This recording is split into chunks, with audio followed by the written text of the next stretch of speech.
How's it going, Ravi? Going good. I think in the morning I had a very good meditation. Yeah. And it was something kind of like completely slowed down and then became still. Oh, yeah. Yeah. And after that, I today it's strange, but I walked for around 40 minutes and just kind of like something in the background was always with me Yeah. throughout. It's like, yeah, Yeah. What is that? that's that's just yeah. I don't know. It at that point of time it is so real, and then it is just with me, and then it doesn't let me limit myself as a body. Like if I'm walking, but then I'm having this perspective. So I, Yeah. I'm not really feeling like I am making those steps, and I'm kind of like making an effort to walk or anything like that. Yeah. Uh, but what is it? That is a That's a question to be pondered about. Although that's what I need to sit down because Uh,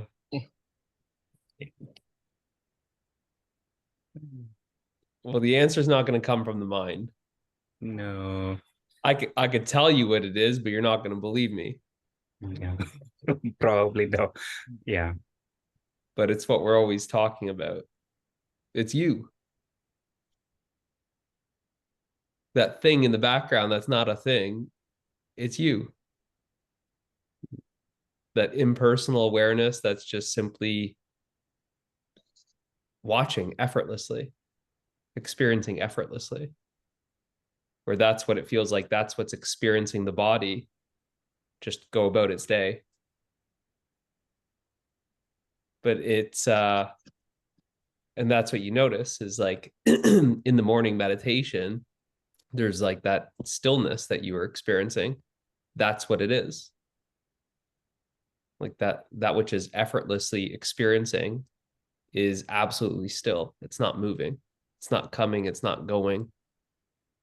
But it's just when all that thought activity just came to a rest that then it revealed itself. It's like, surprise, this is what's always here. It's just there's so much activity that activity is distracting you, and you aren't noticing that which is not an activity. You're not noticing that which is not appearing. See, that which is in the background, it's not appearing. Like these thoughts that are always appearing and disappearing, grabbing the attention, being a distraction. So it's so overlooked, but it's always present. And that's what's fundamental. That's the without that, none of this experience is possible, right? So that's good. Like that's do you usually meditate in the morning? oh yeah, I think from that time when I really started. I mean, remember the Thanksgiving? I said like, and I went out for So at that point of time, I kind of like was kind of given a regimen at this point of time in the sense like morning 1 hour, evening 1 hour, you have to do it. Right. So that's what I have been on since then. Okay, yeah. Yeah. It's almost Good. like 2 weeks like that. So Yeah. That's good. Um Now what you'll see is you'll feel like you're being pulled into that meditation um for those like formal sits, like an hour in the morning or an hour in the evening. You'll feel like you just kind of want to do it. Like that's when you're really, you could it feels like from that perspective connecting with that stillness, connecting with that silence. um and then you'll just start seeing that it's like it starts kind of bleeding from that 1 hour in the morning throughout the day.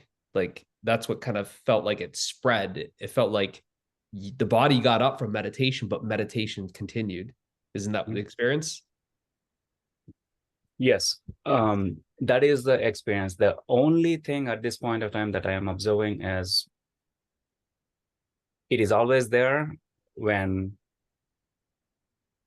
I am left alone, in terms of like I'm not attending to, you know, tasks, Yeah. or I'm not Yeah. having conversations, or something like a setting like this. It's Mhm. more prominent. Okay. The Right. only the only reason why I know it's prominent is because I don't lose it at that point of time, Yeah. right?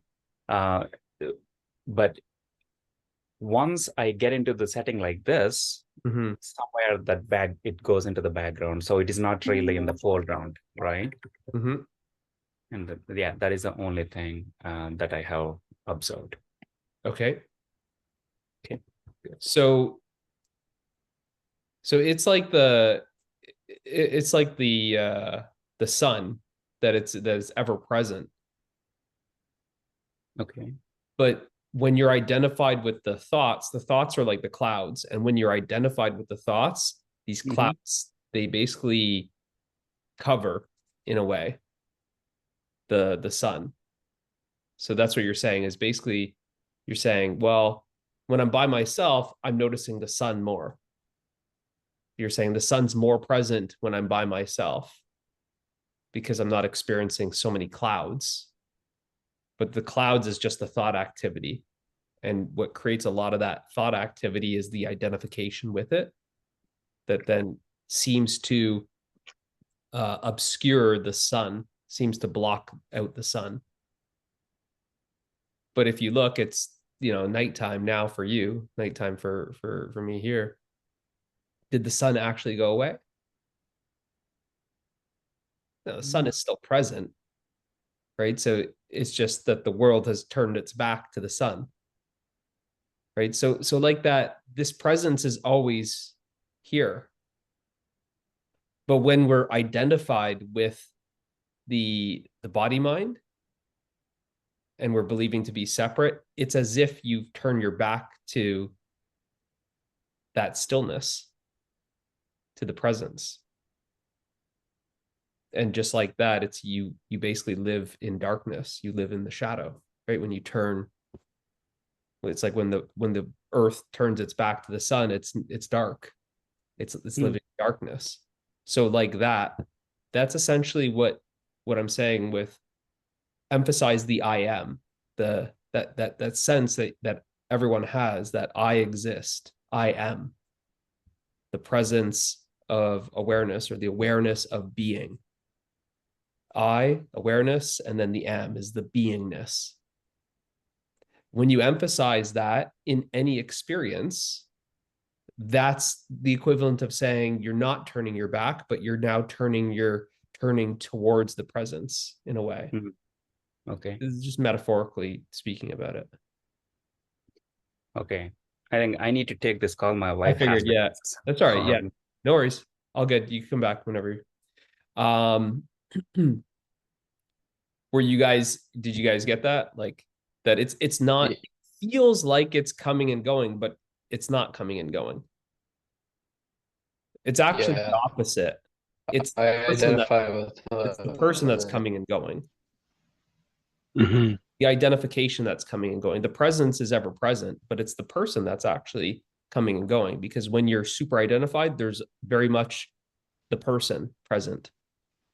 And you know that there's a person present because there's problems that are present, right? Mhm. When the person disappears, that's those are the times when you feel like, man, I just had like a really good walk and it was just so peaceful. There was actually no person there. There was just peace.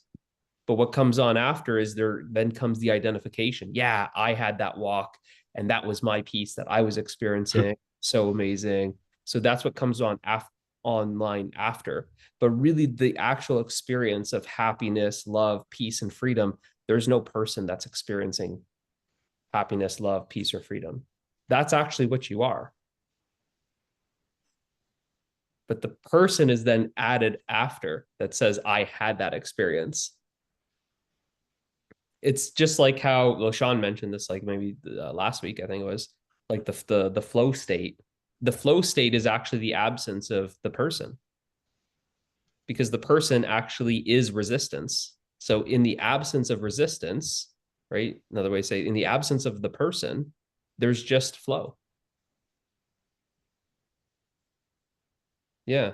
So it gets it confused, because when you're super familiar with the person, it feels like it inverts it, like it's got it ass backwards, and it feels like, oh, well, this presence, this stillness is here right now. It's very still right now. And ooh, I lost it. I experienced it for 10 minutes in the meditation. Yeah. It's actually the opposite. You'll see it just starts flip-flopping, where there's more stillness than there's more presence than the person. It'll be like the person is coming in and out for 10 minutes at a time instead of the presence. It just inverts it. Right? So just give me 1 second. There's a humidifier that just turned on. It's super noisy here.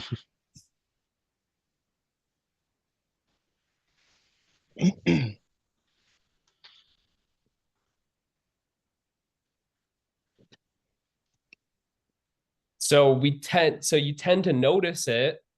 It feels like it's more prominent in the meditation when it's like eyes closed. Okay, there's not too much stuff to be identifying with, like visually. And then now there's just like the movie projector going of the mind. There's all these thoughts and then images. And then it's like, oh, what happened? Like a replay of the day, or like a to-do list for tomorrow. And then there's that identification with that. But the meditation that I show you guys is like, basically it's natural meditation. It's, you do nothing. Even when there's that activity, you just don't touch it. You just don't touch that activity. Let that movie projector just play. Let it play out the past, let it play out the future, but without any identification with it, without any judging, without, like, that's what I say is like, it's, you just play a game, or you just sit and just play the game of don't touch the mind. Just don't touch it.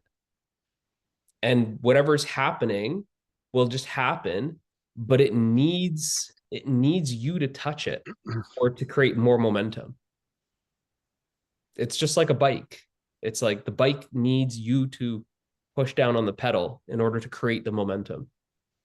Otherwise, eventually, right, the bike will just coast, and it just runs out of the momentum. So like that, the same thing with the mind. But you don't even need to wait for it to slow down to a standstill. As soon as it starts slowing down, that stillness is just more, it's easier to notice because there's less activity. So it's kind of like the training wheels kind of thing. But then once you start basically being aware of it, then it doesn't even matter how active the mind is. When the mind is turbulent, the awareness is still there. It's still here. That's what's knowing that the mind is turbulent. That's why it doesn't matter what state of the mind it is. The mind can be, these are just states. All states are of the mind. So the mind can be peaceful. So what? In the meditation, the mind can be like more calm. You could, like, peaceful in the sense of it's more calm. Mind can be vigilant, but that doesn't actually affect the presence, because it's the presence that's aware. It's the awareness that's aware of that mind calming down, or it's the awareness that's aware of the mind that's turbulent because there's some commotion on at work or something like that, or an argument with like your partner or something. Right? So the state of the mind doesn't affect the awareness. So it doesn't need to like be absolutely still. It helps, but it's not one of those. It's not, because awareness, because what you are is not dependent on anything. It doesn't depend on the state of the mind.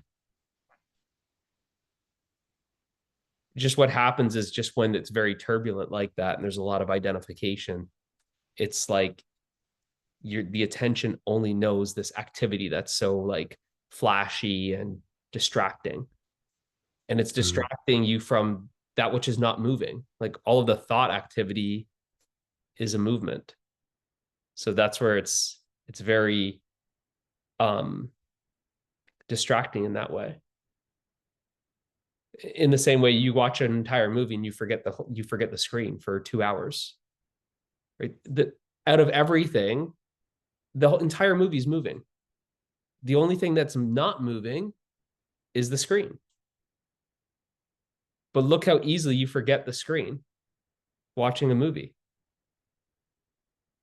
There's noise in the entire movie, but the only thing that's not noisy is the screen. It's silent.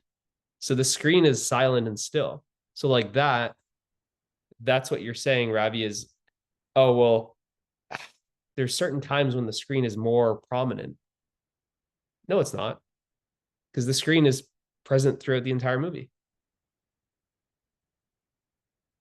Right? So I'm just using that as that metaphor so you can see, because sometimes the mind always says, well, it's more prominent here and I'm doing this and that's why it's more prominent, or something, it creates all of these kind of thoughts about it.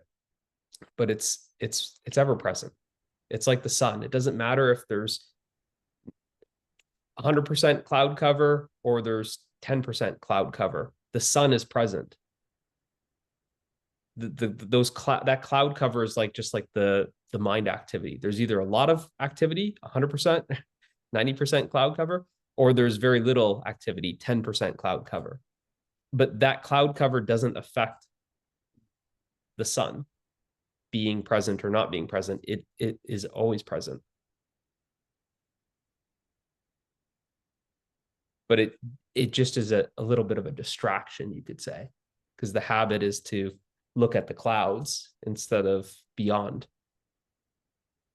So the habit is always to look at the thought activity that instead of beyond, in that way. But it's the movie screen analogy is pretty good, because it's just when you're really immersed into a movie, you see how it's like someone's like, yeah, what about the screen? And you're like, you're totally immersed in the movie because it's a good movie, and you're not even noticing the screen anymore. But it's funny because that's all you're actually looking at. That's the funny part. The only thing that you're looking at is the screen. So it's so funny because you forget totally about the screen and you're immersed in the activity of the screen. And someone's like, yeah, but what about the screen? You're like, sorry, I wasn't, what screen? They're like, what? It doesn't even make any sense to you because you're so immersed in the movie. And the only thing that you're actually experiencing is the screen. So like that, it's the same with this. The only thing that you're ever experiencing is yourself. But we just get lost in our own activity, and then we're identified with just the activity, that we don't know the reality of that activity. The reality of the movie is the screen. If there was no screen, there could never be a movie. And there's not really even something that is a movie. The movie doesn't have a separate existence. The movie can't exist without the screen. The screen exists without the movie, but the movie can't exist without the screen. So like that's what I'm saying, is this activity can't exist without you, but you exist without this activity.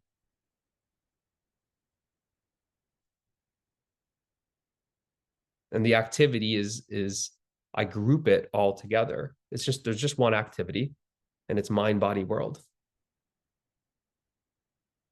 Do you know anything else other than mind, body, world? So all you know is mind, body, world, right?